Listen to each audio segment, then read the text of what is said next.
ጤና ይስጥልኝ ውድ አድማጭ ተመልካቾቼ እንደምሰነበታችሁ እንደምንከረማችሁ። ላለፉት በርካታ ጊዜያት ረጅም ጊዜ ጠፍቼ ነው በአዲስ ቪዲዮ መጥቻለሁ። እንዴት ናችሁ? ሁሉ ሰላም ነው? እኔ በጣም ደህና ነኝ። ዛሬ አንድ አጠር ባለች ቪዲዮ ለመምጣት አስቤ በዚህ አማዞን በሚባል የሰው ልጅ ከተፈጠረ ጊዜ ጀምሮ ጨርሶ ቦታውን ዳሶ ውስጡ ያለውን ነገር ሁሉ እንኳን ለማወቅ በሚቸገርበት እጅግ አደገኛ በሆነ ጫካ ምድር ከተፈጠረች ጀምሮ ጨርሶ የሰው ልጅ ያረገጠው የሚመስል ዛፎቹ የሰማይን የገጠሙ እስኪመስል ድረስ እጅግ ጥቅጥቅ ያለ ሰው ልጅ ያን ቦታ ከረገጠ እና በአጋጣሚ እዛው እስከገባ መውጫው መግቢያውም መውጫውም የማይታወቅበት አደገኛ ጫካ መሆኑ መቼም ሁላችሁም ዘንድ ታውቁታላችሁ። አዲስ አይደለም። ያን ብቻ አይደለም፣ እንደሚታወቀው በውስጡ ደግሞ እጅግ ዴድሊ ገዳይ የሆኑ አውሬዎች ያሉበት አመስፈሪ አውሬዎች በምድር ተንቀሳቃሽ በተለያየ ደረጃ ያሉ በጣም ገዳይና መርዛማ እንስሳት ያሉበት ቦታ ነው። በጣም የሚያስፈራ ቦታ ነው። ስለዚህ እዛ ቦታ ውስጥ ተሳስቶ የገባ ሰው እንዴት ሆኖ ይወጣል የሚለው በጣም አሳሳቢ ነውና በዚህ መሃል ከተወሰነ ዓመት በፊት አንድ ጆን ላንግ የሚባል የቪየትናም ተወላጅ በአጋጣሚ ከአባቱ ጋር በ10 ዓመቱ ወደዛ ጫካ በድንገት ይገቡና በዛው ኑሯቸውን አድርገው እያደኑ አሳ እያጠመዱ የዱር ፍራፍሬ እየበሉ ካለው ከአስፈሪ አውሬዎች ጋር እየታገሉ ራሳቸውን እየጠበቁ በአጋጣሚ ረጅም ጊዜ ይኖሩና በመሃል አባትየው ሲሞት የ10 ዓመት የነበረ ሕፃን 40 ዓመቱን እዛው ይደፍንና ብቻውን ረጅም ዓመት ረጅም ዓመት እዛ ጫካ ውስጥ ይኖራል። ከዛ በዛ ረጅም የ40 ዓመት ጊዜ ውስጥ እንግዲህ ብዙ ነገር አለ። ከሰው ዘር ተለይቶ ከሚያስፈራ አውሬዎች ጋር ድብቆሽ ይዞ ህይወትን ጠብቆ በታምራት ከረጅም ዓመት እንግዲህ ከ40 ዓመት ማለት እንግዲህ አንድ ሰው ተወልዶ የጎልማሳነት እድሜ የጎልማሳ እድሜ ደረጃ የሚደርስበት ጊዜ ነው። ቀላል ጊዜ እድሜ አይደለም።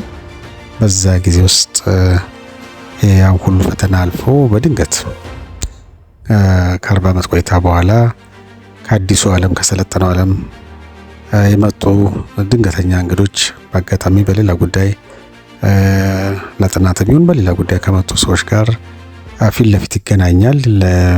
በድንገት ያገኙታል። እሱ ነው የሚያውቀው ነገር የለም። ላለፉት 40 ዓመታት ዓለም ምን እንደተሆነች በምን ደረጃ ላይ እንዳለች ስለ ቴክኖሎጂው፣ ስለ ስልጣኔዋ፣ ስለ እድገቷ የሚያውቀው ነገር የለም።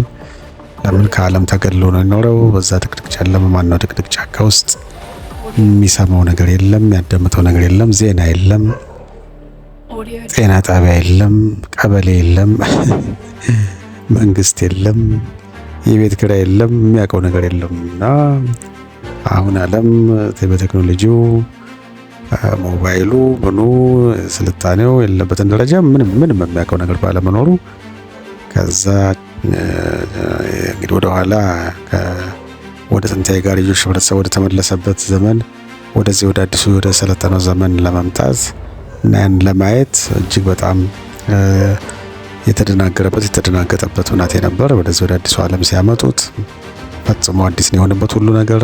ምንም የሚያውቀው ነገር የለም። ማመንም ይቸገራል። የሚያያቸው ነገሮች በሙሉ ብርቅ ነው የሚሆኑበት።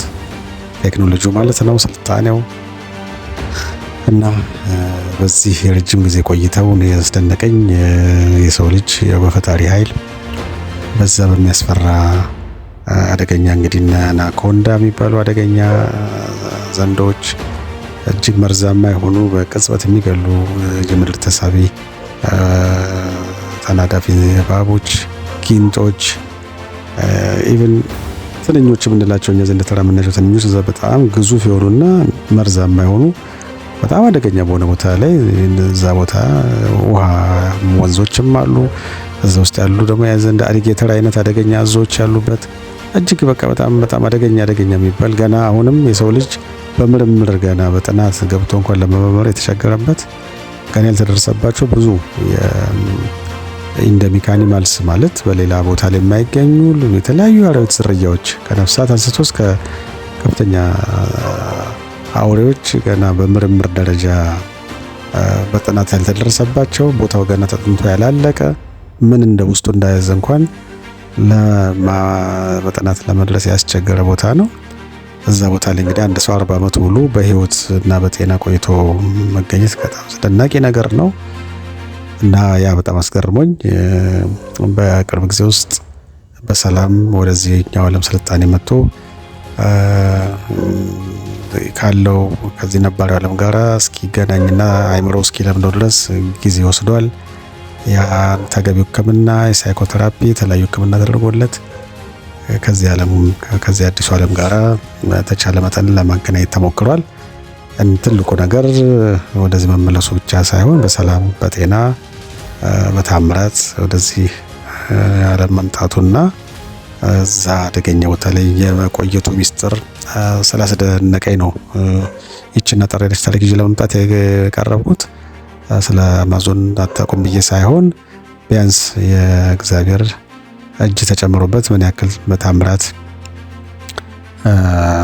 ድንቅ አምላክ ስለሆነ ብዙ ነገር በጥበቃው ስር ቆይተን ምን ያክል ከአደጋ ከብዙ ነገር ጠብቆ ከቀናችን ካልደረሰ ምንም ልንሆን እንደማንችል የእሱን ድንቅ ስራ ያየንበት ነገር በመሆኑ ነው። ከዚህ በፊትም በቅርቡ የደረሰ ታሪክ ነበር። እሱም በሌላ ጊዜ ብንመለስበትም ተመሳሳይነት ያለው ነው። እንደዚህ አንድ አውሮፕላን ክራሽ አነስተኛ አውሮፕላን ወድቃ እዛ ውስጥ የነበሩ ተሳፋሪዎች አብዛኞቹ ሲያልቁ ወደ 3 ይሁን 4 ህጻናት ባልሳሳት ከ13 ዓመት ልጅ ጋር ተርፈው 1 ወር ከ10 ቀን ባልሳሳት እዛ ጫካ ውስጥ ረጅም ጉዞ ተጉዘው ዝም ብሎ መሄጃውንም ማያውቁትም መውጫውንም ማያውቁትም በከፍተኛ ፍለጋ እንግዲህ በሄሊኮፕተር በቴክኖሎጂ በጂፒኤስ በታገዘ ለ1 ወር ከ10 ቀን ተፈልገው ጠፍተው በአንድ ወር በ40ኛ ቀናቸው በረሃብ ደክመው የዱር ፍራፍሬ በመብላት ጥቂት ጊዜ የነበረቻቸውን ኢነርጂ ጨርሰው በተዳከመ ሁኔታ በታምራት ተገኝተዋል። ለዓለም ሕዝብ ደስታቸው የመገኘታቸውና ዜና ተናኝቶ በደስታ ነገሮች ተቀይረው ያም አንድ የቅርብ ጊዜ አስደናቂ ነገር ነው። በሌላ ጊዜ እሱንም መለስበት ይሆናል። ኤኒዌይ ለዛሬ ይህን ያስደነቀኝ ነገር ለመግለጽ ያክል ነው። ሌላ ጊዜ ኮሜንት ላይ ማወቅ የምትፈልጉት ነገር እዛ አካባቢ ብዙ ያልተደረሱባቸው ሳይንሳዊም ሌላም ግኝቶች ስለሚኖሩ በዛ ላይ ለመወያየት አስተያየት ለመስጠት እና ለመማማር ዝግጁ ነኝ። ለዛሬ በዚሁ ይብቃን። አመሰግናለሁ ስላዳመጣችሁኝ። መልካም ጊዜ፣ መልካም ቆይታ።